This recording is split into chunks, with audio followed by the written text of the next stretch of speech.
2 இடங்களில் எல்லா இடத்திலும் ராகாப் ஒரு வேசி, ராகாப் ஒரு வேசி என்று காணப்படும்.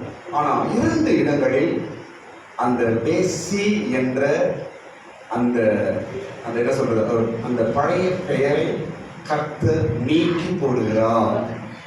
ஏன், எப்படி என்பதை நான் வரும் நாட்களிலே உங்களுக்கு நான் சொல்லிக் கொடுக்கிறேன்.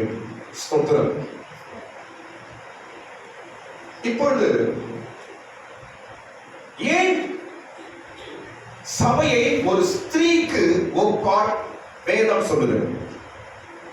சபையை எதற்கு ஒப்பிட்டு சொல்லப்படுது? ஒரு ஸ்திரீக்கு தான் சபை ஒப்பிட்டு சொல்லப்படுது. சபைதான் ஸ்திரீ, ஸ்திரீ தான் சபை.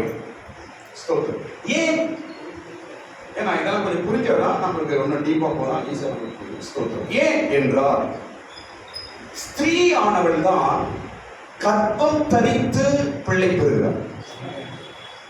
ஸ்திரீ ஆனவள் தான் கர்ப்பம் தரித்து பிள்ளை பெறுகிறார். அதே போலதான் ஒரு சபை கர்ப்பம் தரித்து ஆத்துமாக்களை பெற வேண்டும். அதனால்தான் சபையை நாம் ஸ்திரீ என்று வேதம் தெளிவாய் சொல்லுகிறது. நேற்று நாம் பார்த்தோம், வெளிப்படுத்தல் 12ஆம் அதிகாரத்தில் இருக்கிற அந்த வானத்தில் காணப்பட்ட அந்த அடையாளம் புதிய ஏற்பாட்டின் சபைக்கு அது ஒப்பிட்டு சொல்லப்படுகிறது. ஸ்தோத்திரம். அந்த ஸ்திரீ கர்ப்ப வேதனை அடைந்து கூக்கலிட்டு ஒரு ஆண் பிள்ளையை பெறுகிறார் என்றுதான் அங்கு வெளிப்படுத்தல் 12ஆம் அதிகாரத்தை நாம் பார்க்கிறோம். ஸ்தோத்திரம். ஏனென்றால் சபை கர்ப்ப வேதனை அடைந்து பிள்ளை பெற வேண்டும். அதுதான் சபை. ஒவ்வொரு சபையிலும் ஆத்துமாக்கள் ரட்சிப்படைய வேண்டும். ஒவ்வொரு சபையிலும் ஆத்துமாக்கள் சபையில் சேர வேண்டும். ஆத்துமாக்கள் ரட்சிப்படைய வேண்டும். அதுதான் பிள்ளை பெறுவது. ஸ்தோத்திரம். ஒரு சபை பிள்ளை பெறாத சபையா இருக்கக்கூடாது. ஸ்தோத்திரம். ராகாப் பிள்ளையை பெற்றார். ராகாவின் பையன் பேர் என்ன? போவாஸ். அருமையான பிள்ளையை வளர்த்தார். ஸ்தோத்திரம். இன்றைக்கு ஏன் நான் சபை ஸ்திரீக்கு ஒப்பிட்டு சொல்லுகிறேன் என்றால், சபை எப்பொழுதும் ஆத்துமாக்களுக்காக கர்ப்ப வேதனை பட வேண்டும். ஐயோ, என் சபைக்கு ஆத்துமாக்கள் வரணுமே, என் சபைக்கு ஆத்துமாக்கள் ரட்சிக்கப்படணுமே, என் சபைக்கு ஜனங்கள் புது ஜனங்கள் வரணுமே, பாவத்திலும் அக்கிரமத்திலும் அழிந்து போகிறவர்கள் சபைக்கு வரணுமே என்ற ஒரு கர்ப்ப வேதனை ஊழிய காலம் மாத்திரமல்ல, விசுவாசி எல்லாருக்கும் இருக்க வேண்டும். ஆமென். அதுதான் புதிய ஏற்பாட்டின் சபை. அதுதான் ஒரு உண்மையுள்ள சபை. ஸ்தோத்திரம். அதனாலதான் சபை ஸ்திரீக்கு ஒப்பாய் சொல்லப்படுகிறது. ஸ்தோத்திரம். அடுத்த ஒரு விஷயம் சொல்ற பாருங்க, ஒரு 2 பாயிண்ட் சொல்ற கவனிங்க. ராகாவையும் இயேசுவையும் தொடர்புள்ள 2 காரியங்கள் சொல்ல போறேன். ராகாவும் இயேசுவுக்கும் ராகாவுக்கும் இயேசுவுக்கும் தொடர்புடைய 2 காரியங்கள், விஷயங்கள் நான் சொல்ல போறேன். கவனிங்க. முதலாவது கவனிங்க. சாஸ்திரிகள் இயேசுவை பார்த்தார்கள். சாஸ்திரிகள் இயேசுவை பார்த்தார்கள். இயேசுவை பார்த்த பிற்பாடு அவர்கள் வேறு வழியாய் திரும்பி போனார்கள். அப்படிதான் படிக்கிறோம் மார்க்கு சுவிசேஷத்தில். இப்போ ராகாவிடத்தில் வந்த வேவுக்காரர்கள், ராகாவிடத்தில் வந்த வேவுக்காரர்கள் திரும்பி போகும்போது வேறு வழியாய் போகிறார்கள். வேறு வழியாய் போகிறார். யாக்கோபு படிக்கிறார். யாக்கோபு 2ஆம் அதிகாரம் 25ஆம் வசனம். வீட்டில் எழுதி படி. மத்தேயு 2ஆம் அதிகாரம் 15ஆம் வசனம். ஏனென்றால் ராகாவை நாம் எளிதாய் அந்த சப்ஜெக்ட் நாம் தள்ள முடியாது. ராகா இயேசு பூமியில வருவதற்கு ஒரு மிகப்பெரிய ஒரு பாத்திரமாக இருந்தவர். ராகா ஒவ்வொரு சபையும் விடுதலை பெற்றுக் கொள்ளும்படிக்கு ஒரு முக்கியமான பாத்திரம் ராகா. ஸ்தோத்திரம். இயேசுவிடத்தில் வந்த சாஸ்திரிகள் எப்படி வேறு வழியாய் போனார்களோ, அதே போல ராகாவின் வீட்டுக்கு வந்த வேவுக்காரர்கள் திரும்பி போகும்போது வேறு வழியாய் போகிறார்கள். ஸ்தோத்திரம். இன்னொரு சப்ஜெக்ட், இன்னொரு காரியத்தை ராகாவுக்கு ஒப்பிட்டு சொல்றேன் பாருங்க. இன்னொரு விஷயம் என்னவென்றால், கவனிக்க, எரிகோவுக்கு மோசேயினால் முதல் முறை வேவுக்காரர்கள் அனுப்பப்பட்டார்கள். எரிகோவுக்கு முதல் முறை யார் மூலமாக வேவுக்காரர்கள் அனுப்பப்பட்டார்கள்? மோசேயின் மூலமாய் முதல் முறை அனுப்பப்பட்டார்கள். ஆனால் அங்க பதில் என்ன கிடைக்குது?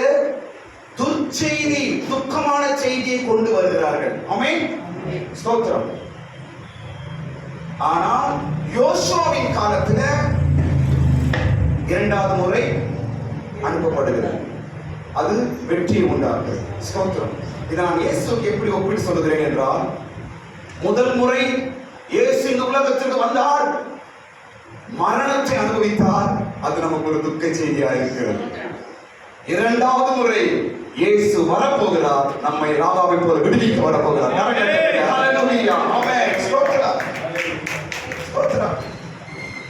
முதல் முறை வேவுக்காரர்கள் துக்க செய்தியை கொண்டு வந்தார்கள். ஆனால் இரண்டாவது முறை வேவுக்காரர்கள் போனார்கள், ராகாவை வெளியே கொண்டு வந்தார்கள். நான் சொல்லுகிறேன், அந்த இயேசு நமக்கு முதல் முறை அனுப்பப்பட்ட இயேசு, முதல் முறை அனுப்பப்பட்ட வேவுக்காரர்.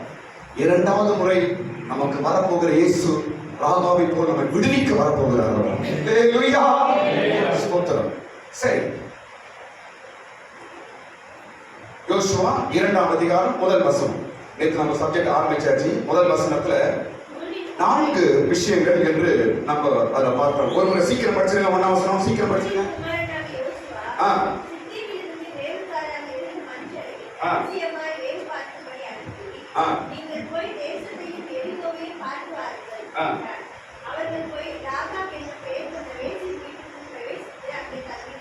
ஆமென், ஸ்தோத்திரம். இதுல 4 விஷயங்கள் நாம் படிக்கலாம். முதலாவது 2 வேவுக்காரர்கள், இரண்டாவது அனுப்பப்பட்டவர்கள் அவர்கள் என்று நாம் நேற்று பார்த்தோம். 2 பெண்டிங் இருக்குது, நாம் பார்ப்போம். இப்போ ஒரு முறையை கூட அந்த 2 வேவுக்காரர்களை நான் ஒரு முறை அதை நான் மறுபடியும் டச் பண்ண நான் ஆசைப்படுறேன். ஏன்னா இந்த 2 வேவுக்காரர்கள் தான் முழு சப்ஜெக்டுக்கே உயிர். என்ன சொல்றது, ஒரு என்ன சொல்ற, ஒரு முக்கியமான ஒரு புள்ளி. இந்த முழு ராகம் சப்ஜெக்டுக்கு முக்கியமான ஒரு புள்ளி என்னவென்றால் 2 வேவுக்காரர்கள் தான். ஸ்தோத்திரம். அவங்க தான் அந்த சப்ஜெக்டுக்கு மெயின். அந்த 2 பேர் யார் என்று நேற்று நான் சொன்னேன். 2 பேர் யாரு? கிருபையும் சத்தியமும். ஸ்தோத்திரம். அந்த 2 பேரை அனுப்பி ராகாவை விடுவிக்கப்பட்டார்கள். ஸ்தோத்திரம். நேற்று நாம் பார்த்தோம், இயேசு 2 சீஷர்களை அனுப்பி கட்டப்பட்ட கழுதையை விடுவித்தார். ஸ்தோத்திரம். லோத்து வீட்டுக்கு 2 தேவதூதர்கள் வந்தார்கள், லோத்து விடுவிக்கப்பட்டார். ஸ்தோத்திரம். இன்றைக்கு இன்னொன்று சொல்றேன் பாருங்க. பஞ்ச காலம் வருவதற்கு முன்பாக யோசேப்பு 2 குமாரர்களை பெற்றார். ஆமென். எகிப்தில் பஞ்சகாலம் வரப்போகிறது, ஒரு பெரிய பஞ்சகாலம் வரப்போகிறது. அதற்கு முன்பாகவே யோசேப்பு வீட்டில் எத்தனை பேர் வராங்க? 2 பிள்ளை. ஸ்தோத்திரம். இப்ராஹிம், மனாசே என்ற 2 பிள்ளைகளை அவன் பெறுகிறான். பஞ்ச காலத்தில் அவன் குடும்பம் தப்பிக்கப்படுகிறது. ஆமென். ஸ்தோத்திரம். இந்த 2 என்பது ஆவிக்குரிய அர்த்தம் கிருபையும் சத்தியமும். கிருபையும் சத்தியமும் இன்றைக்கு நம்ம வீட்டுக்கு கர்த்தர் அனுப்பி இருக்கிறார். இயேசு கிறிஸ்துவின் மூலமாக கிருபையும் சத்தியம் இன்றைக்கு நம் வீட்டுக்கு வந்திருக்கிறது. நாம் எப்படி அதை மறைத்து ஒழித்து அதை பாதுகாக்கிறோம் என்பதுதான் இன்றைக்கு சப்ஜெக்ட். இப்போ இந்த சத்தியம் என்பதை குறித்து ஒரு 2 விஷயம் சொல்லிட்டு நான் அடுத்த பாயிண்ட் நான் போயிடுறேன். சத்தியம் மிக முக்கியம். சத்தியம் நம்மை கட்டும், சத்தியம் நம்மை விடுவிக்கும், சத்தியம் நம்மை பரிசுத்தப்படுத்தும். ஸ்தோத்திரம். ராகாவை எரிகோவின் அழிவிலிருந்து வெளியே கொண்டு வந்தது சத்தியமும் கிருபையும். அதை பத்திரமாக வீட்டில் பாதுகாத்து வைத்தால் அவளும் அவள் குடும்பம் தப்பித்து. இன்றைக்கு நீ கிறிஸ்துவன் தான், நம்ம எல்லாரும் கிறிஸ்துவர்கள் தான், அதில் ஒரு மாற்றம் இல்லை. ஆனால் கிறிஸ்துவின் மூலமாய் நமக்கு கொடுக்கப்பட்ட மிக முக்கியமான கிருபையும் சத்தியமும் எங்கே? நீ ஒளித்து வைத்திருக்கிறாயா? அதை பத்திரமாய் காத்துக் கொள்கிறாயா? ஸ்தோத்திரம். ராகாப் ஒளித்து வைத்தார். ஸ்தோத்திரம். சரி, இந்த சத்தியம் என்றால் என்ன? சத்தியம் என்றால் என்ன? உங்களுடைய வசனமே சத்தியம். உங்களுடைய வசனமே சத்தியம். சத்தியம். சத்தியம் என்றால் என்ன என்பதை குறித்து ஒரு 2 விஷயம் நான் உங்களுக்கு பேச போகிறேன். ஸ்தோத்திரம். என்ன கவனிங்க. பைபிள் எல்லாரும் சொல்லுங்க. சத்தியம் என்றால் என்ன? பைபிள் எல்லாரும் கையில் இருக்குது. இந்த பைபிளை நாம் 3 கண்ணோட்டத்தில் பார்க்கிறோம். இந்த பைபிளை நாம் 3 கண்ணோட்டத்தில் இதை நாம் பார்க்கலாம். ஏனென்றால் சத்தியம் நமக்கு வேணும், இது இருக்கிற சத்தியம் முக்கியம் என்பதை நான் உங்களுக்கு எடுத்துக்காட்டும்படிக்கு நான் இப்படி பேசுகிறேன். பைபிளை 3 கண்ணோட்டத்தில் பார்க்கலாம். முதலாவது, இந்த பைபிளை நாம் ஒரு புத்தகமாய் பார்க்கலாம். இந்த பைபிளை பார்க்கலாம், ஒரு புத்தகமாய் பார்க்கலாம். நீங்க எப்படி பார்த்தீங்கன்றது அப்புறமா நீங்களே கண்டுபிடிக்கும். ஒரு புத்தகமா பார்க்கலாம். நிறைய பேர் இந்த பைபிள் ஒரு புத்தகம் பார்க்கலாம். புத்தகம் என்று பார்த்தால் இதில் கடவுளின் கட்டளை இருக்கிறது, 2வது சரித்திரம் இருக்கிறது, 3வது சங்கீதம் இருக்கிறது, 4வது நீதி போதனைகள் இருக்கிறது, 5வது நிருபங்கள் இருக்கிறது. நீங்க ஒரு புக்கா பாத்தீங்கன்னா இதுல என்ன இருக்கு தெரியுமா? கடவுள் கொடுத்த கட்டளை இருக்கு. எத்தனை கட்டளை கொடுத்தாரு? 10 கட்டளைகள் கொடுத்தாரு. புக்கா பாத்தீங்கன்னா கட்டளை பார்க்கலாம். இது ஒரு புக்கா நீங்க பாத்தீங்கன்னா இதுல நீதி போதனைகள் இருக்கு. இதுல ஒரு புக்கா பாத்தீங்கன்னா இதுல நிருபங்கள் இருக்குது, பவுல் எழுதின நிருபங்கள் இருக்குது, சங்கீதங்கள் இருக்குது. ஸ்தோத்திரம். அவ்வளவுதான். ஒரு புக்கா பாத்தீங்கன்னா இந்த புக்க போல தெரியும் உங்களுக்கு. நம்பர் 1. 2வது, இந்த பைபிளை நீ மத சம்பந்த புத்தகமாய் நீ பார்ப்பாய் என்றார். இந்த பைபிளை மத சம்பந்த புத்தகமாய் பார்ப்போம் என்றால் இது யூத மதத்திற்கு தான் சொந்தம், நம்ம கிடையாது. ஒரு மத புத்தகமாய் இதை ஒருவன் பார்ப்பான் என்றால் இது எந்த மதத்துக்கு சொந்தம்? இது யூத மதத்தை சொந்தம். இதுல நடந்த விஷயம் ஒண்ணு இந்தியாவில் நடக்கல. இது நடந்த விஷயம் எந்த யூதர்கள் அப்பாற்பட்ட எந்த கோத்திரத்தாருக்கும் இதுல அதிகமாய் நடக்கவில்லை. இதில் சொல்லப்பட்ட முழு காரியங்களும் யூதர்களுக்கு தான் சொல்லப்பட்டது. ஸ்தோத்திரம். ஆனால் இன்றைக்கு நம்ம கையில வர காரணம் ஆண்டவராக இயேசு கிறிஸ்து உலக ரட்சகராய் வெளிப்பட்டதனால்தான் இது நமக்கு வேத புத்தகமாய் மாறிற்று. எல்லா மனிதனுக்கும் சொந்த ஒரு தெய்வீக புத்தகமாய் எப்படி இது மாறிற்று என்றால் ஆண்டவராக இயேசு கிறிஸ்து மூலமாய் தான் இது மாறிற்று. 3வது, இந்த பைபிளை நாம் எப்படி பார்க்கலாம் என்றால் ஒரு ஒரு ஆவிக்குரிய விதத்தில் இதை நாம் பார்க்கலாம். ஸ்தோத்திரம். இதை ஒரு ஆவிக்குரிய புத்தகமா இதை நாம் பார்க்கலாம். நீங்க ஆவிக்குரிய ஒரு வேத புத்தகமாய் நீங்கள் பார்ப்பீர்கள் என்றால் இந்த பைபிளை 7 வகையாய் பிரிக்கலாம். ஏனென்றால் சத்தியம் நமக்கு மிக முக்கியம் என்பதை நான் ட்ரஸ்ட் பண்ற மறுபடியும் உங்களுக்கு. உங்க வீட்டுக்கு சத்தியம் வந்திருக்குது, பைபிள் வந்திருக்குது. பைபிள் தான் சத்தியம், வசனம் தான் சத்தியம். அந்த பைபிளை நீங்க எப்படி பாக்குறீங்க, அந்த பைபிளை எப்படி நீங்க ஹேண்டில் பண்றீங்க, அந்த பைபிளை நீங்க எப்படி நீங்க படிக்கிறீங்க, அந்த பைபிளை எப்படி நீங்க ஏற்றுக்கொள்கிறீர்கள், அதை வைத்துதான் முழு குடும்பமும் பரலோக ராஜ்யத்திற்கு போய் சேரும். ஹல்லேலூயா. சத்தியத்தை அறிவீர்கள், சத்தியம் உங்களை விடுதலையாக்கும். வரப்போகிற அழிவிலிருந்து உங்களை விடுவிக்க போகிறது இந்த பைபிள் தான். வரப்போகிற ஒரு பெரிய ஒரு அழிவு நாசனத்திலிருந்து, இந்த பூமி அழிவிலிருந்து நீ தப்பிக்க போகிற விதம் எப்படி தெரியுமா? உன் வீட்டில் இருக்கிற பைபிள் தான். கையை தட்டுங்க, கரங்களை தட்டுங்க. இந்த வேத புத்தகம் தான் உன்னை ராஜாவை போல தப்பிக்க வைக்க போகிறது. இந்த பைபிளை ஆவிக்குரிய விதமாய் பார்த்தால் இந்த பைபிள் 7 வகையாய் பிரித்து நான் சொல்லுகிறேன். 7 வகையாய் நாம் பார்க்கலாம். நம்பர் 1, முதல் வகை பைபிள் ஆவிக்குரிய விதமாய் பார்க்கும்போது முதல் பகுதி என்னவென்றால் மனம் திரும்புதல். பைபிள் முழு பைபிளும் 7 வகையில நமக்கு போதிக்கிறது. முழு வேதமும் ஆதியாகமத்திலிருந்து வெளிப்படுத்தல் வரைக்கும் முழு வேதமும் 7 பகுதிகளாய் பிரித்து நமக்கு போதிக்கிறது. இந்த 7 காரியம் தான் டோட்டல் பைபிள். 7 வகையா பிரிக்கலாம். நம்பர் 1 என்ன சொல்லுங்க? மனம் திரும்புதல்.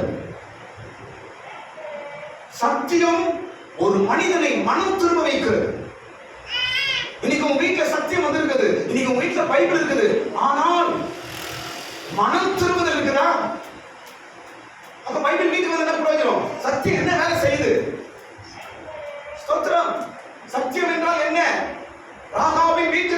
சத்தியம் வந்தது.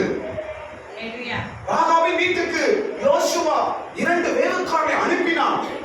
உன் வீட்டுக்கு ஆண்டவராகிய இயேசு கிறிஸ்து கிருபையும் சத்தியமாக 2 நபரை அனுப்பியிருக்கிறார். தயவு செய்து இந்த 2ஐயும் நீங்க பத்திரமாய் காத்துக் கொள்ளுங்கள். இந்த பைபிள் 7 வகை. ஒன்று மனம் திரும்புதல், இரண்டாவது ஞானஸ்தானம். சொல்லுங்க, இரண்டாவது என்னங்க? இரண்டாவது ஞானஸ்தானம். 7 வகையை பைபிள் நமக்கு போதிக்கிறது. 7 வகையான சத்தியங்கள். பைபிள் சத்தியம் தான், வசன சத்தியம் தான். ஆனால் அது 7 வகையாக பிரித்து நமக்கு சொல்லுது. 7 சத்தியங்கள். முதலாவது சத்தியம் மனம் திரும்புதலின் சத்தியம். இரண்டாவது சத்தியம் என்ன சொல்லுங்க? ஞானஸ்தானம் என்ற சத்தியம். இன்றைக்கு எந்த சத்தியம் உன்னை நடத்துகிறது? எந்த சத்தியத்தில் நீ இன்னும் நீ தொடர்பு இல்லாமல் இருக்கிறாய்? எந்த சத்தியத்தில் நீ இன்னும் உன் ஜீவியத்தை கட்டிக் கொண்டிருக்கிறாய்? ஸ்தோத்திரம். மூன்றாவது, எல்லாத்தையும் வசனம் சொல்றேன். மனம் திரும்புதல், அப்போஸ்தலர் 2ஆம் அதிகாரம் 37ஆம் வசனம். இரண்டாவது ஞானஸ்தானத்துக்கும் அதே அப்போஸ்தலர் 2ஆம் அதிகாரம் 37ஆம் வசனம் ஞானஸ்தானம். மூன்றாவது சத்தியம் பரிசுத்த ஆவியின் அபிஷேகம். அதுவும் அப்போஸ்தலர் 2ஆம் அதிகாரம் 37ஆம் வசனம். ஸ்தோத்திரம். மனம் திரும்புதல், ஞானஸ்தானம், அதுக்கப்புறம் பரிசுத்த ஆவியின் அபிஷேகம். நான்காவது சத்தியம் பைபிள் சொல்லிக் கொடுக்கிற 4வது பகுதி என்னவென்றால் வேறு பிரிந்து ஜீவிக்கிற ஜீவியம். எங்க படிக்கிறோம்? 2 கொரிந்தியர் 6ஆம் அதிகாரம் 14 18 வசனத்தில் இதை நாம் படிக்கிறோம். ஸ்தோத்திரம்.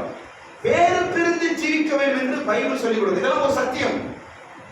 இதெல்லாம் கடவுள் நம்மை பரலோக ராஜ்யத்துக்கு கொண்டு போகக்கூடிய சத்தியத்தின் வகைகள். முழு பைபிள் இவ்வளவுதான். இது தவிர வேற ஒண்ணும் கிடையாது. இந்த 7 பகுதி சேர்ந்துதான் உன் கையில் இருக்கிற பைபிள். ஸ்தோத்திரம். முதல் மனம் திரும்புதல், ஞானஸ்தானம், பரிசுத்த ஆவியின் அபிஷேகம். நான்காவது என்னங்க? வேறு பிரிந்து ஜீவிக்க வேண்டும். நான்காவது. ஐந்தாவது தெய்வீக சுகம். என்ன சொல்லுங்க? தெய்வீக சுகம் என்ற ஒரு சத்தியம் பைபிள் நமக்கு சொல்லிக் கொடுக்குது. தெய்வீக சுகம்னா என்ன? ஜெபம் பண்ணி கடவுள்கிட்ட சுகத்தை வாங்குது. ஸ்தோத்திரம். வியாதியிலிருந்து இயேசு சுகமாக்குறவர் என்பதை பைபிள் நமக்கு திட்டதெளிவாய் போதிக்கிறது. ஸ்தோத்திரம். வேதத்துல படிக்கிறோம், அவருடைய தழும்புகளால் நாங்கள் குணமானோம். ஸ்தோத்திரம். நம்முடைய வியாதி நோய்களை கல்வாரியிலே சுமந்தார் என்று பைபிள் எழுதியிருக்கிறது. ஸ்தோத்திரம். வசனங்களை படித்து நாம் தேவனிடத்தில் ஜெபிக்கும் பொழுது உண்மையாகவே தேவ வல்லமை நம்முடைய வியாதிகளை சுகமாக்குகிறது. ஹல்லேலூயா. இது ஒரு சத்தியம். ஸ்தோத்திரம். இது ஒரு சத்தியம். ஆண்டவரே, பைபிள் எழுதியிருக்குதே வியாதி சுகமாகும் என்று, சுகமாக்குவேன் என்று, எனக்கு சுகம் தாங்கப்பா என்று நீங்க கேட்டு பாருங்க. வேத வல்லமை உன்னை தொடும். வசனத்தின் வல்லமை உன்னை தொடும். படித்து பார்க்கும் பொழுது ஆறாவது காரியம் பைபிள் சொல்லிக் கொடுக்கிற 6வது சத்தியம் என்னவென்றால் பரிசுத்தம். என்ன சொல்லிக் கொடுக்குதுங்க? பரிசுத்தம். எபிரேயர் 12ஆம் அதிகாரம் 14ஆம் வசனம். எபிரேயர் 12ஆம் அதிகாரம் 14ஆம் வசனம். பரிசுத்தம் என்ற ஒரு சத்தியத்தை பைபிள் நமக்கு சொல்லித் தருது. பரிசுத்தம் இல்லாமல் ஒருவனும் தேவனை தரிசிப்பதே இல்லை. இதெல்லாம் சத்தியங்க. கிருபையும் சத்தியம் ராகாப் வீட்டுக்கு வந்துச்சு நாம் படிக்கிறோம். அந்த சத்தியம் என்றால் என்ன என்பதை நான் தெளிவாய் சொல்லுகிறேன். ஸ்தோத்திரம். இன்னைக்கு இதெல்லாம் நீங்க பாதுகாக்க வேண்டிய சத்தியங்கள். மனம் திரும்புதலை பாதுகாத்துக்கொள், ஞானஸ்தானத்தை பாதுகாத்துக்கொள், பரிசுத்த ஆவியை பாதுகாத்துக்கொள், வேறுபாட்டின் ஜீவியத்தை பாதுகாத்துக்கொள். அன்றைக்கு அந்த ஸ்திரீயின் கரத்தில் ஒப்பு கொடுத்த 10 வெள்ளிக்காசை போல இன்றைக்கு புதிய ஏற்பாட்டின் காலத்திலே சபையாகிய உனக்கு ஆண்டவர் கொடுத்திருக்க 7 வெள்ளிக்காசை கொடுத்திருக்கிறார். இந்த 7 வெள்ளிக்காசை நீ காத்துக் கொள்ள வேண்டும். ஆமென். இது உன்னை விடுவிக்கும். இது உன்னை தப்பிக்க செய்யும். வரப்போகிற ஒரு பெரிய அழிவுக்கு நீ உன் குழுவை தப்பிப்பீர்கள். ஆமென். ஸ்தோத்திரம். கடைசி 7வது காரியம் பூரணம் என்ற ஒரு சத்தியம். எங்க படிக்கிறோம்? வெளிப்படுத்தல் 22ஆம் அதிகாரம் 11 படிக்கிறோம். எபிரேயர் 6ஆம் அதிகாரம் 1-2 இதை நாம் படிக்கிறோம். ஸ்தோத்திரம். பூரணம் என்றால் என்ன? ஒரே வசனம் நான் சொல்றேன், உங்களுக்கு புரிஞ்சிடும் பாருங்க. வெளிப்படுத்தல் 22ஆம் அதிகாரம் 11ஆம் வசனம். வெளிப்படுத்தல் 22ஆம் அதிகாரம் 11ஆம் வசனம். அநியாயம் செய்கிறவன் இன்னும் அநியாயம் செய்யட்டும், அசுத்தமானவன் இன்னும் அசுத்தமாகட்டும், நீதி உள்ளவன் இன்னும் நீதி உள்ளவன் இன்னும் நீதி, பரிசுத்தம் உள்ளவன் இன்னும் பரிசுத்தம். அதான் பூரணம். பூரணம் என்றால் என்ன? பர்ஃபெக்ஷன் அப்படின்னா என்ன என்றால் வளருவது. நீதியா இன்னும் நீதியில வளரணும், பரிசுத்தமாய் இன்னும் பரிசுத்தத்தில் நீ வளர வேண்டும். ஹல்லேலூயா. இந்த 7 வகையான சத்தியங்களை முழு பைபிள் நமக்கு போதிக்கிறது. ஸ்தோத்திரம். இந்த சத்தியம் கர்த்தர் இன்னைக்கு நமக்கு கொடுத்திருக்கிறார். இது இயேசு கிறிஸ்துவின் மூலமாய் நமக்கு கொடுக்கப்பட்டிருக்கிறது. இதை நாம் காத்துக்கொள்வோமாக. ஸ்தோத்திரம். சரி, இப்ப அடுத்த பகுதிக்கு வருகிறோம். அடுத்த பகுதி என்னவென்றால், முதல் வசனத்துல 4 விஷயங்கள், 2 விஷயம் சொல்லியாச்சு. 1 2 பேர் என்று பார்த்துட்டோம். இரண்டாவது என்னது? அனுப்பப்பட்டவர்கள். நாம் பார்த்தாச்சு. 2 பேரையும் யோசுவா அனுப்பினார் என்றால் நம்ம வீட்டுக்கு வருகிற எல்லா காரியங்களும் தேவனால் அனுப்பப்பட்டது. இயேசு பிதாவினால் அனுப்பப்பட்டார். பரிசுத்த ஆவியானவர் இயேசுவினால் அனுப்பப்பட்டார். ஸ்தோத்திரம். இப்ப நமக்கு வந்திருக்கிற இந்த ரட்சிப்பு கடவுளினால் நமக்கு அனுப்பப்பட்டது. ஸ்தோத்திரம். மூன்றாவது பாயிண்ட், நீங்க மூன்றாவது விஷயம் சொல்ல போறேன். 1ஆம் வசனத்துல இன்னும் நம்ம 1ஆம் வசனத்துல தான் இருக்கிறோம்.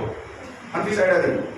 மூன்றாவது காரியம் என்னவென்றால், ராகா அவர்களை அழைத்து ஏற்றுக்கொண்டார். ராகா அவர்களை அழைத்து ஏற்றுக்கொண்டார். சொல்லுங்க யாரும் கூட. யார? 2 வேவுக்காரர்களை ராகா அழைத்து வீட்டிலே ஏற்றுக்கொண்டார்.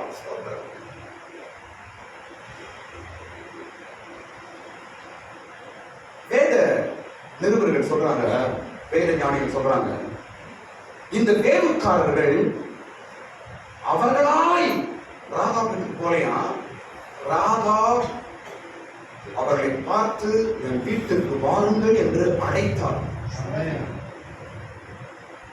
வேத பண்டிதர்கள் சொல்றாங்க,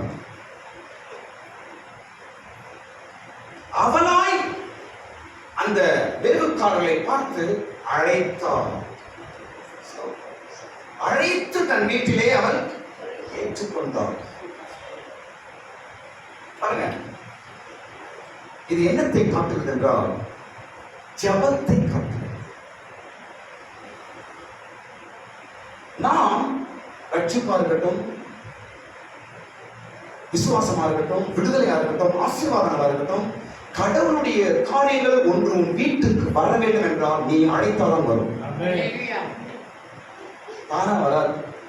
தேவன் பலவந்தம் செய்கிறவர் அல்ல. பைபிள் எழுதிருக்கு, கடவுள் பலவந்தம் பண்ண மாட்டார். நீ கூப்பிடணும்.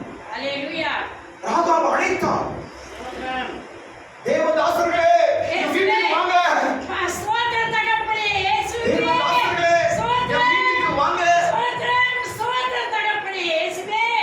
என்று ராகா அழைத்தார்.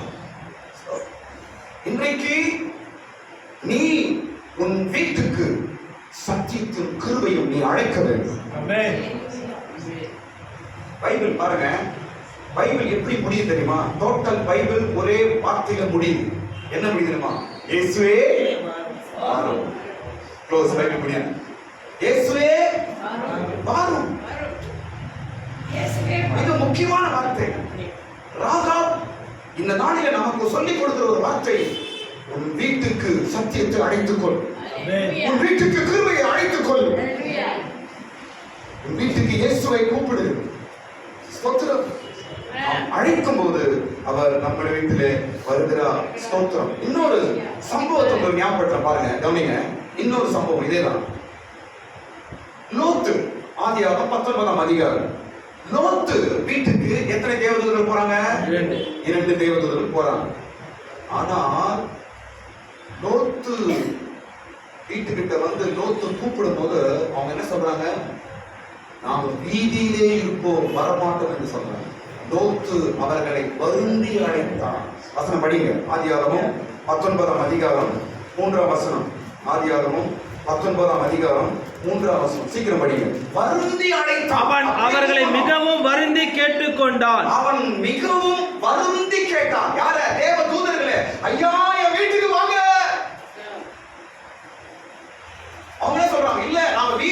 குடும்பம்,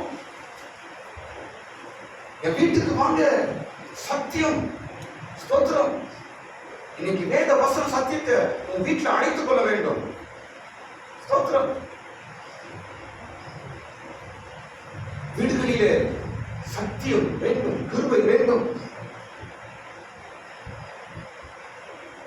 பைபிள் வார்த்தைகள் வீட்டுக்கு வேணும். ஸ்தோத்திரம். நாம அழைக்கணுங்க. நாம் அழைத்தாதான் நமக்கு விடுதலை. ஒரு விஷயம் சொல்ல,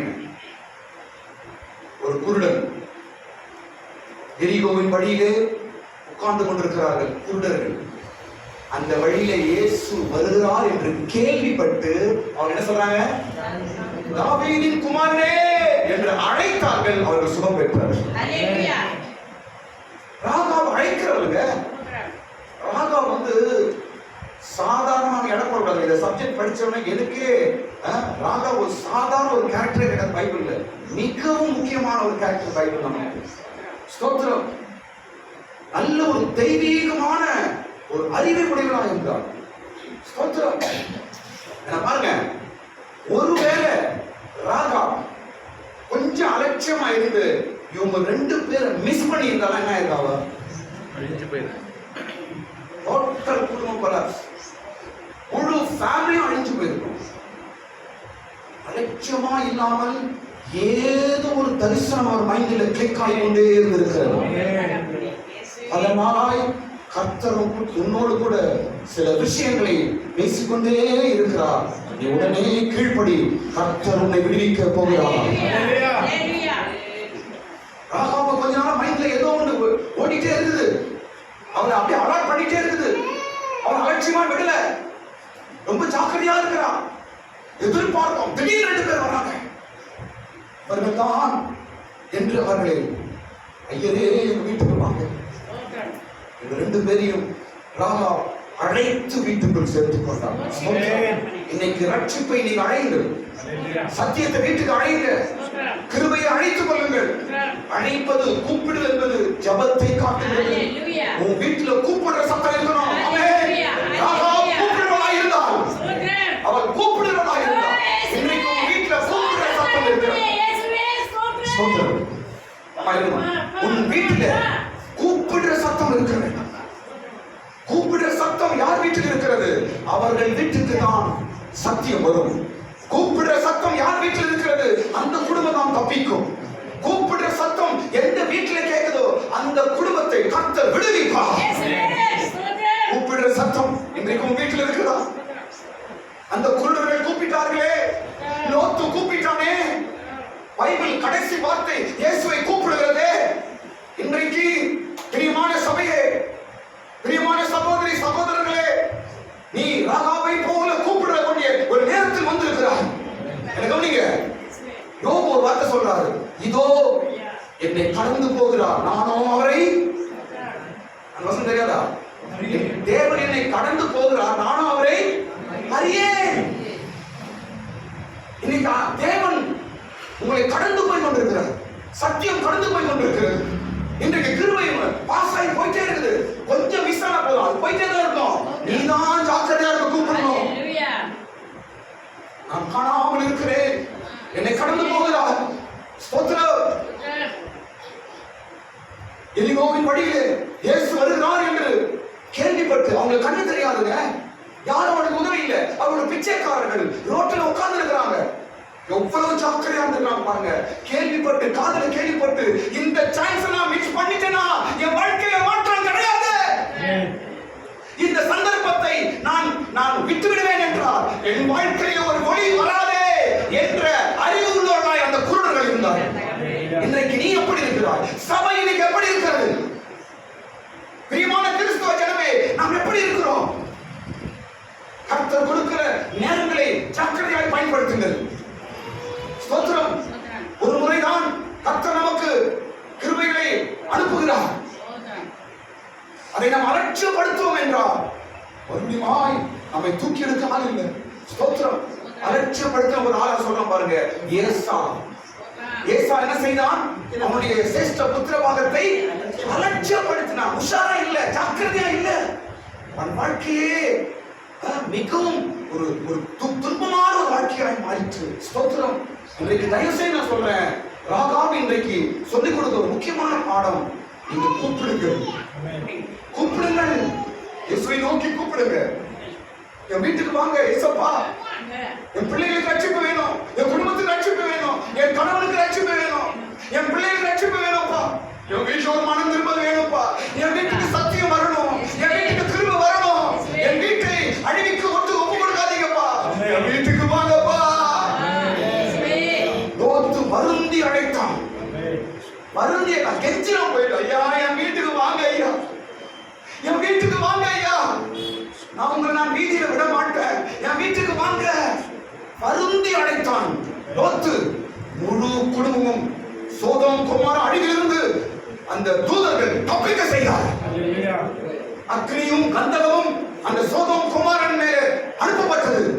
அதே போல ஒரு பயங்கரமான ஒரு அக்னியினால இந்த பூமி அழிய போகிறது, பயங்கரமான ஒரு அக்னியினால இந்த உலகம் அழிய போகிறது. இன்றைக்கு நீ வருந்தி கூப்பிட வேண்டிய காலம், வருந்தி நீ ஜெபிக்க வேண்டிய காலம்.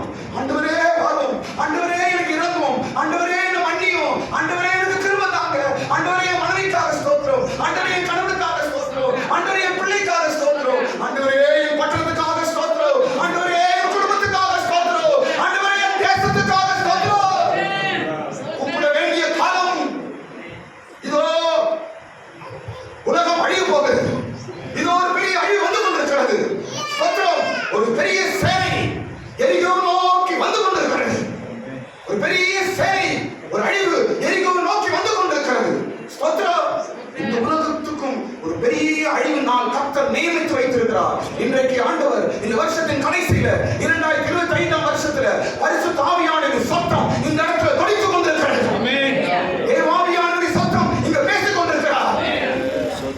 ராஜாவே என்னை நோக்கி கூப்பிடு, என்னை நோக்கி கூப்பிடு, அப்போது நான் உனக்கு அறியாததும் பெரியாததுமான பெரிய காரியங்களை நான் அறிவிப்பேன்.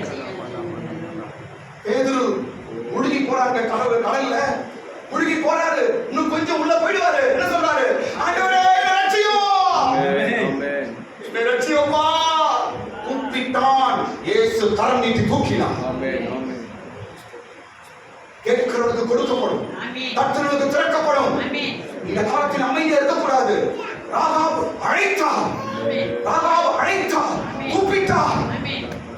நாம் அந்த சூழ்நிலையில் நாம் இருக்கிறோம். ஸ்தோத்திரம். நான்காவது பாயிண்ட் நான் போயிடுறேன். நான்காவது காரியம், முதல் வசனத்தின் நான்காவது காரியம் என்னவென்றால், அவர்கள் ராகாபின் வீட்டில் தங்கினார்கள். அவர்கள் ராகாபின் வீட்டில் தங்கினார்கள். எவர்கள்? வேவுக்காரர்கள். வேவுக்காரர்கள். ஆவிக்குரிய அர்த்தம் எது? கிருபையும் சத்தியம். சத்தியம்.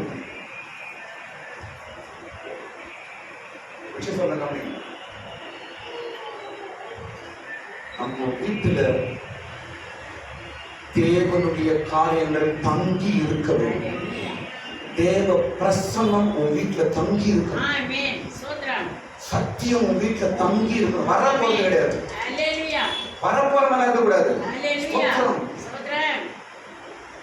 வருது போறதா இருந்தா அந்த வீடு கலவரமா இருக்கும், கலக்கமா இருக்கும். கவனிங்க, வருது போறதா இருந்தா கலக்கமா இருக்கும். நோவாவின் பேழைக்கு காலத்தை விட்டா காலம் என்ன செஞ்சது? வருது போறதாச்சு. ஒரு நம்பிக்கை இல்லை, ஒரு கலக்கத்தில் இருந்தார் நோவா. ஸ்தோத்திரம். நம்முடைய வீட்டுக்கு கூட ஏதோ கொஞ்ச நாள் சமாதானம், கொஞ்ச நாள் ஆசீர்வாதம், கொஞ்ச நாள் ஜெபம் பண்றது, கொஞ்ச நாள் விட்டுறது, இதெல்லாம் இது வர்றது போறது. இப்படி இருக்கக்கூடாது. உங்க வீடு தங்க வேண்டும். அந்த 2 பேர் ராகாவின் வீட்டில் தங்கினார்கள். ஸ்தோத்திரம். ஒரு வசனம் சொல்றோம் பாருங்க. இந்த வசனம் எல்லாரும் ஒரு பயத்தை உண்டாகும். என்ன வசனம் தெரியுமா? மத்தேயு சுவிசேஷம் 10ஆம் அதிகாரம் 13ஆம் வசனம்.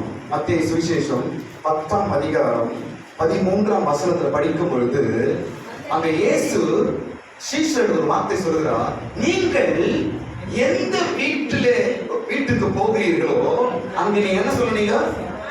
சமாதானம், சுபம் என்று நீங்க சொல்ல வேண்டும். அப்பொழுது அந்த வீடு பத்திரமா இருந்தால் நீ சொன்ன அந்த ஆசீர்வாதம் சமாதானம் அந்த வீட்டுல தங்கும். ஒருவேளை அந்த வீடு அபாத்திரமா இருந்தால் தங்காது. இந்த வசனம் ரொம்ப நாளா என் இதயத்துல பயத்தை உண்டாக்கி கொண்டிருக்கு.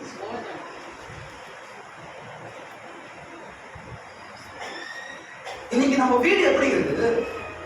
ராகாவின் வீட்டுல அவங்க தங்கினாங்களே, இன்னைக்கு நம்ம வீட்டுல தங்குத ஆசீர்வாதம், இன்னைக்கு நம்ம வீட்டுல தேவ கிருபை தங்குதா, சத்தியம் தங்குதா, தேவ பிரசன்னம் தங்குதா? தங்க வேண்டும். ஸ்தோத்திரம். காரணம் வீடு. வீடு காரணமா இருக்கு. ஒருவேளை அந்த வீடு அபாத்திரமா இருந்தா நான் தங்காது, நான் போயிடுமா? கிருபை தங்காது, போயிடும். பாஸ்டர் வந்து ஜோம் பண்றாரு, பாஸ்டர் ஜோம் பண்றாரு, எத்தனை வாட்டி ஜோம் பண்ணாலும் மாற்றம் இல்லையே. பாஸ்டர் இருந்தா புரியாது, வீட்டு மேல பிரச்சனை. பிரச்சனை பாஸ்டர் கிட்ட இல்ல. எந்த பிரச்சனை? வீட்டுல பிரச்சனை. இந்த வசனம் வீட்டுல நல்லா படிச்சு பாருங்க. அந்த வீடு பாத்திரமா இருக்க வேண்டும். உன் வீடு பாத்திரமா இருக்க. பாத்திரமா என்ன? தகுதியா இருக்கணும். கடவுளுடைய காரியங்கள், கடவுளுடைய ஆசீர்வாதங்கள் உன் வீட்டிலே தங்குவதற்கு உன் வீடு தகுதியா இருக்கிற வீடா நீங்க வைக்கணும். ஆமென். ராகாவை வேசி சொல்றோம், ஆனால் அவன் வீடு தகுதியான வீடா இருந்தது. ஆமென். ஆமென். ஸ்தோத்திரம். தேவக்காரர்கள் தங்கக்கூடிய வீடா இருந்தது. பாருங்க, அடுத்த காரியம் பார்க்கும்போது இன்னொரு விஷயம் பாருங்க. லோத்து வீட்டுக்கு வந்த தேவ தூதர்கள் தங்கினார். அவர்கள் தங்கினார்கள். அவன் வருந்தி கேட்டான். அவர்கள் வீட்டில் அவர்கள் தங்கினார்கள். தங்க வேண்டும். இன்னொரு காரியங்களை சொல்றேன் பாருங்க. இன்னொரு விஷயம் சொல்றேன் பாருங்க. சகேயு பார்த்து இயேசு சொன்னார், இன்றைக்கு உன் வீட்டில் நான் தங்கனங்க. கடவுள் தங்கனாதான் எல்லாம் நடக்கும். பிரசன்னம் தங்கணும். நம்ம வீட்டை வந்து எப்பவுமே நான் தகுதியா வைக்க வேண்டும். ஸ்தோத்திரம். தேவ ஆலயம் கூட காசுக்காரர்கள் விற்கிறவர்களும் வாங்குறவர்களுமா இருந்தாங்க என்று ஆண்டவர் கோபப்பட்டார். தேவ ஆலயம் எப்படி இருந்துச்சு? அது வியாபார ஸ்தலமா இருந்தது என்று ஆண்டவர் கோபப்பட்டார். இன்னைக்கு உங்க வீடு எப்படி இருக்குது? ஸ்தோத்திரம். ஜெப சத்தம் இருக்கணும், பாட்டு சத்தம் இருக்கணும், பைபிள் படிக்கிறது இருக்கணும். ஸ்தோத்திரம். குடும்ப ஜெபம் இருக்கணும். அப்போதான் ஆண்டவருடைய கிருபை வீட்டுல தங்கும். ஸ்தோத்திரம். எப்ப பார்த்தாலும் டிவி சத்தம், எப்ப பார்த்தாலும் ஜோக் சத்தம், எப்ப பார்த்தாலும் போன் சத்தம், எப்ப பார்த்தாலும் சண்டை சத்தம், எப்ப பார்த்தாலும் கெட்ட வார்த்தை சத்தம். எந்த ஆண்டவர் தங்குவார் உங்க வீட்டுல? எந்த ஆண்டவர் தங்குவாரு? எப்பா விடா ஓடிதான் போடும். ஒரே ஓட்டம் ஓடுவார் ஆண்டவர். ஸ்தோத்திரம். எந்த பெரிய பாஸ்டர் வந்து ஜம்ப் பண்ணாலும் வீட்டுல மாற்றம் வராது. ஒருவேளை இந்த பாஸ்டர் சரியில்லை, நான் பெரிய பாஸ்டர் கூப்பிடுறேன். அந்த பாஸ்டர் எடுத்து குண்டா இருப்பா? பெரிய பாஸ்டர் கூப்பிட்டு வந்தா என் வீட்டுல பிரச்சனை மாறிடும். எந்த பெரிய பாஸ்டர் வந்தாலும், 8 அடி பாஸ்டர் வந்தாலும், 100 கிலோ வெயிட் பாஸ்டர் வந்தாலும் உன் வீடு சரியான ஆசீர்வாதம் தங்காது. நீங்க பாஸ்டர் மாத்திரம், பாஸ்டர் மாத்தாத, வீட்டு நிலவரத்தை மாத்து. அல்லேலூயா. ஸ்தோத்திரம். சகேயுவே, உன் வீட்டுக்கு நான் வந்து தங்க வேண்டும். ஸ்தோத்திரம். இயேசு தங்கினார், அந்த வீட்டுக்கு ரட்சிப்பு உண்டானது. இயேசு தங்கினார், அந்த வீட்டுக்கு ரட்சிப்பு உண்டானது. அந்த வீட்டுல மனமாற்றம் உண்டானது. சகேயுக்கு ஒரு பெரிய விடுதலை உண்டானது. அல்லேலூயா. ஸ்தோத்திரம். ராகாவின் வீட்டிலே கிருபையும் சத்தியமும் தங்கினது. ஸ்தோத்திரம். இன்னொரு காரியம் சொல்றேன் பாருங்க. யாக்கோபு லாபான் வீட்டில் தங்கினான். லாபான் வீடு ஆசீர்வதிக்கப்பட்டது. ஆமென். ஸ்தோத்திரம். யாக்கோபு யாரு? தேவனுடைய வாக்குத்தத்தம். யாக்கோபு யாருங்க? கடவுளுடைய வாக்குத்தத்தம்.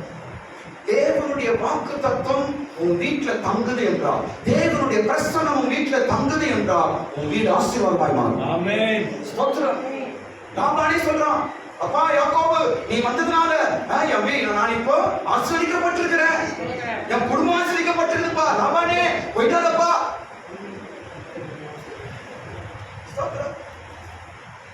அவன் சொல்ல பாருங்க, உன் வீட்டுல 5 பேர் இருக்கட்டும், 6 பேர் இருக்கட்டும், 2 பேர் இருக்கட்டும், நீ ஒரு ஆள் இருந்தா போதும், உன் வீடு ஆசீர்வாதம் பண்ணுவாங்க. ஒரு ஆள் மூலமாய் கர்த்தர் வீட்டை ஆசீர்வதிப்பார். யாக்கோபு ஒரு ஆள் நிமித்தம் லாபானின் முழு குடும்பம் ஆசீர்வதிக்கப்பட்டது. ஸ்தோத்திரம். தங்க வேண்டும். ராகாபின் வீட்டில இவர்கள் 20 வந்து என்ன செய்தார்கள்? தங்கினார்கள். ஸ்தோத்திரம். சரி, முதல் வசனத்தை நான் முடிக்கிறோம். 2ஆம் வசனத்தின் பகுதியை நான் ஜஸ்ட் ஸ்டார்ட் பண்ணி நான் முடிக்கிறேன். நாளைக்கு நம்ம கண்டினியூ பண்ணுவோம். இப்ப அடுத்த பகுதியை நான் 2, 3, 4, 5 அந்த 4 வசனங்களை கொண்டுதான் அடுத்த பகுதி நாம் பார்க்க போறோம். 2ஆம் வசனத்திலிருந்து தம்மை செய்யப்படுகிறது. தேசத்தை வேவு பார்க்கும்படி இஸ்ரவேல் புத்திரரில் சில மனுஷர் இந்த ராத்திரியிலே இங்கே வந்தார்கள் என்று எரிகோவின் ராஜாவுக்கு சொல்லப்பட்டது. அப்பொழுது எரிகோவின் ராஜா ராகாப் பண்டைக்கு ஆள் அனுப்பி, உன்னிடத்திலே வந்து உன் வீட்டுக்குள் பிரவேசித்த மனுஷரை வெளியே கொண்டு வா, அவர்கள் தேசத்தெல்லாம் வேவு பார்க்கும்படி வந்தார்கள் என்று சொல்ல சொன்னான். அந்த ஸ்திரீ அவ்விரண்டு மனுஷரையும் கொண்டு போய் அவர்களை ஒளித்து வைத்து, மெய்தான், என்னிடத்திலே மனுஷர்கள் வந்திருந்தார்கள், ஆனாலும் அவர்கள் எவ்விடத்தாரோ எனக்கு தெரியாது.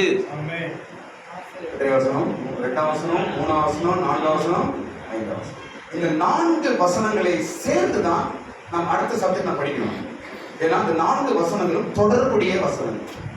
4 வசனமும் ஒரு தொடர்புள்ள ஒரு காரியங்கள் நடக்கிறது. ஸ்தோத்திரம்.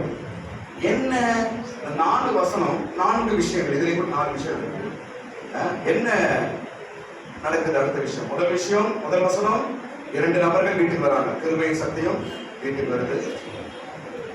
அடுத்த 2, 3, 4, 5 வசனங்களில முக்கியமாய் பார்க்கிற 4 பகுதிகள், 4 விஷயங்கள் என்ன தெரியுமா? என்னவென்றால் சோதனை ஆரம்பமாகிறது. என்ன வருதுங்க? சோதனை ஆரம்பமாகும் பகுதி. பாருங்க, எப்பொழுது தேவ ஆசீர்வாதமா கிருபையோ தேவனுடைய காரியம் எப்பொழுது நம்ம இடத்துல வருகிறதோ உடனே அதற்கேற்ற சோதனை ஆரம்பம். இயேசு ஞானஸ்தானம் எடுத்தார். உடனே அவர் என்ன ஆனாரு? பிசாசினால் சோதிக்கப்படும்படி கொண்டு போனார். ஞானஸ்தானம் எடுத்தாரு, உடனே சோதனை. பாருங்க, வீட்டுக்கு ரட்சிப்பு வந்தது, வீட்டுக்கு கிருபை வந்தது, உடனே என்ன ஸ்டார்ட் ஆயிடுச்சாங்க? சோதனை. ராகாவுக்கு சோதனை ஆரம்பம். ஏன் ராகாவுக்கு சோதனை? இங்க ராகாவுக்கு எதுக்கு அங்க பிரச்சனை ஆரம்பிக்கிறாங்க? எதுக்கு பிரச்சனை ஆரம்பிக்கிறது? ஒரு விஷயத்தில் நான் முடிக்கிறேன். எதுக்கு என்றால், தேவ திட்டம் அவள் வீட்டுக்கு வந்ததுனால பிரச்சனை ஸ்டார்ட் ஆயிடுச்சு.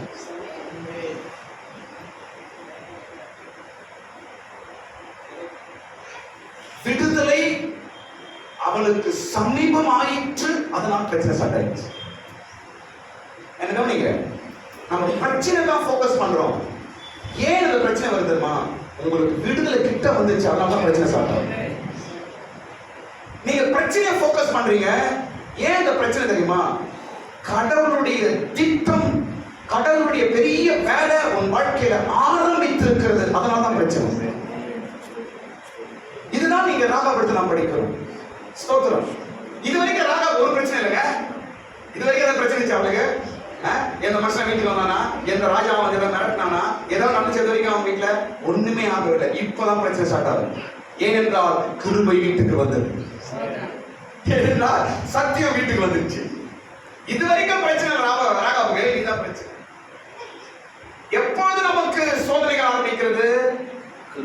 கடவுளிடத்தில் பக்தி பெருகும்போது சோதனைகள் ஆரம்பிக்கிறது. கடவுளிடத்தில் நாம் விசுவாசமா இருக்கும்போது சோதனைகள் ஆரம்பிக்கிறது.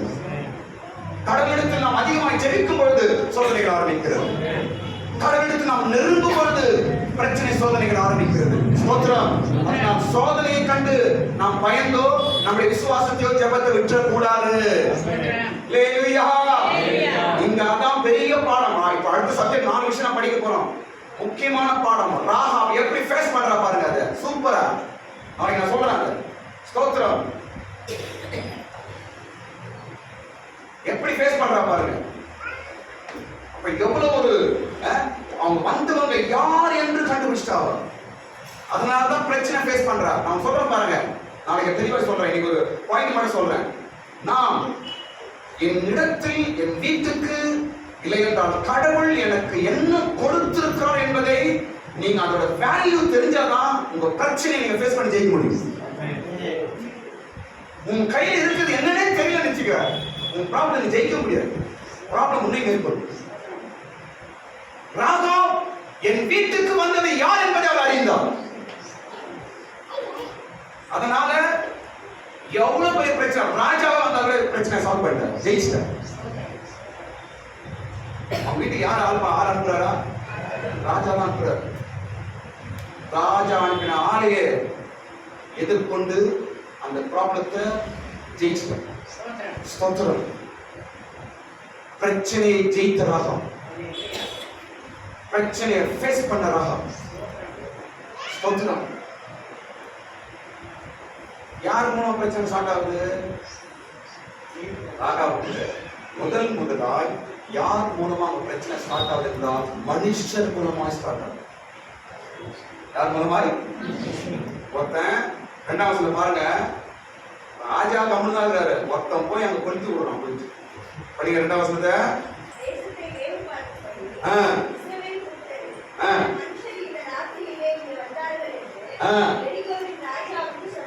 எரிகோவின் ராஜாவுக்கு ஒருத்தன் போய் சொல்றான். அவன் மனுஷன்.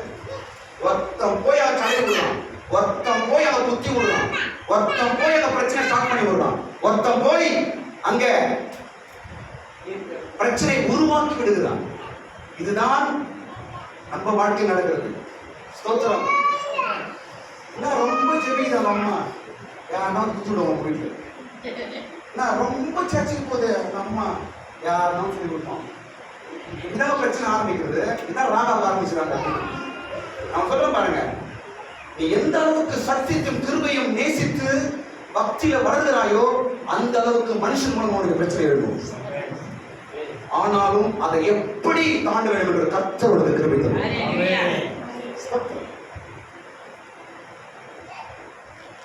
ராகாவு இதுவரைக்கும் எந்தெந்த பிரச்சனை எப்படி ஃபேஸ் பண்ணா நமக்கு தெரியல.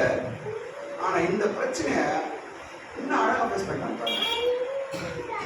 4 வழிகளில் அவன் பிரச்சனை ஃபேஸ் பண்றான். நான் சொல்றேன். ஸ்தோத்திரம். அதனால ராகாவின் முதல் பிரச்சனை மனிதர்கள் மூலமாய் ஆரம்பித்தது. மனிதர்கள் மூலமாய் அவருக்கு பிரச்சனை ஆரம்பித்தது. ஸ்தோத்திரம். நம்முடைய விசுவாசம் ஜெபம் எந்த அளவுக்கு நாம் தேவனிடத்தில் நெருங்குகிறோமோ மனிதர் மூலமாய் நமக்கு பிரச்சனைகள் எழும்பக்கூடும். அதை நீங்கள் எப்படி சால்வ் பண்றது, எப்படி அதை தாண்டுவது என்பதை தான் நாம் யோசிக்க வேண்டும். அதை நாம் நாளைக்கு அதை குறித்து நாம் படிப்போம். கர்த்தர் நம்மை ஆசீர்வதிப்பாராக. ஏதாவது நான் ஹோம்வொர்க் கொடுத்துருக்கிறேன். செவ்வாய்க்கிழமை அதுக்கு பதில் சொல்லணும். நான் சொன்ன பிற்பாடு உங்களுக்கு நான் அடுத்த இன்னொரு கேள்வியை நான் சொல்லுவேன். கர்த்தர் நான் உங்களை ஆசீர்வதிப்பாராக. உங்களுக்கு கொடுத்திருக்கிற கேள்விக்கு நான் ஒரு க்ளூ கொடுக்குறேன். அந்த கேள்வி பதில் கண்டுபிடிக்கலாம் தெரியல. செவ்வாய்க்கிழமை வரீங்க. ஒரு க்ளூ கொடுக்குறேன். என்ன க்ளூ தெரியுமா? சித்தி